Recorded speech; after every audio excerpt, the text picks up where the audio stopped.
ગુજરાત ભાજપના પ્રદેશ મહામંત્રી પ્રશાંત કોરાટની નવસારી જિલ્લાની પ્રથમ મુલાકાત, સંગઠન મજબૂત અને ચૂંટણી તૈયારી પર ચર્ચા. ગુજરાત ભાજપના નવનિયુક્ત પ્રદેશ મહામંત્રી પ્રશાંત કોરાટે દક્ષિણ ઝોનના પ્રભારી બન્યા બાદ નવસારી જિલ્લાની પ્રથમ મુલાકાત લીધી હતી, જેને લઈને જિલ્લા ભાજપ સંગઠનમાં ઉત્સાહ જોવા મળ્યો હતો. નવસારી પહોંચતા જ તેમણે જિલ્લા હોદ્દેદારો, પ્રમુખ મંડળો અને કાર્યકર્તાઓ સાથે પરિચય બેઠક યોજી અને સંગઠન મજબૂત તેમજ આવનારી ચૂંટણીને ધ્યાનમાં રાખીને માર્ગદર્શન આપ્યું. આ દરમિયાન કમલમ ખાતે યોજાયેલી બેઠકમાં બૂથ લેવલ તૈયારી, સરકારની યોજનાઓ જનતા સુધી પહોંચાડવાની રણનીતિ અને ચૂંટણીલક્ષી મુદ્દાઓ પર ચર્ચા કરવામાં આવી.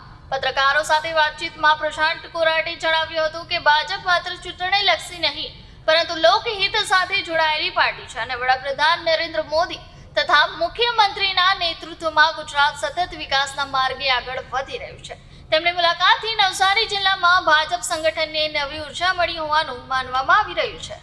પ્રદેશ ભારતીય જનતા પાર્ટીના મહામંત્રી બન્યા પછી માન્ય પ્રદેશ અધ્યક્ષ શ્રી આદરણીય શ્રી જગદીશભાઈ વિશ્વકર્મા સાહેબે દક્ષિણ ઝોનના પ્રભારી બનાવ્યા પછી આજે પહેલી વખત દક્ષિણ ઝોનના પ્રવાસે છું.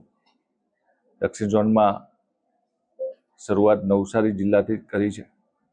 આજે નવસારી જિલ્લામાં અમારા જિલ્લાના અધ્યક્ષ આદરણીય શ્રી પુરાભાઈ શાહના નેતૃત્વમાં અમારા પ્રભારી જનકભાઈ સાથે દક્ષિણ ઝોનની અંદર પહેલી વખત નવસારીમાં કાર્યકર્તાઓ સાથે પરિચય બેઠક અને સંગઠનની દ્રષ્ટિએ જિલ્લાની અંદર કયા કયા કાર્યક્રમો સાથે સાથે કાર્યકર્તાઓની ગતિવિધિ, મંડળના અધ્યક્ષ અને જિલ્લાની ટીમ સાથે એક પરિચય બેઠક થાય અને આગામી સમયમાં પાર્ટીને કઈ રીતે વધારે મજબૂત બનાવી શકીએ, સંગઠનનો કઈ રીતે વ્યાપ વધારી શકીએ, એના માટે આજે નવસારી જિલ્લાના મુખ્ય કાર્યકર્તાઓની પરિચય બેઠક છે અને કાર્યકર્તાઓ સાથે મળીને આગામી સમયમાં કઈ રીતે કામ કરી શકીએ સાથે એ બાબત માટે આજે બેઠક બોલાવી છે.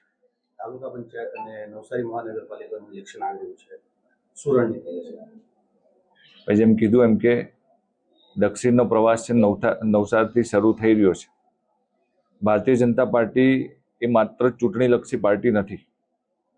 ભારતીય જનતા પાર્ટી ચૂંટણી હોય કે ન હોય, અમારા કાર્યકર્તાઓ હર હંમેશ લોકો વચ્ચે હોય છે, સમાજ વચ્ચે હોય છે, લોકોના સુખે સુખી, લોકોના દુઃખે દુઃખી. ત્યારે આગામી સમયમાં ચૂંટણીની અંદર પણ અમારા માટે એક પર્વ છે અને જે રીતે અત્યાર સુધી ભારતીય જનતા પાર્ટીને ગુજરાતની પ્રજાએ ખૂબ પ્રેમ આપ્યો છે, ત્યારે આગામી સમયમાં પણ નવસારી જિલ્લા પંચાયત અને આગામી તમામ તાલુકા પંચાયત, નગરપાલિકાની ચૂંટણીની અંદર ભારતીય જનતા પાર્ટીને એ જ પ્રેમ લોકો આપવાના છે.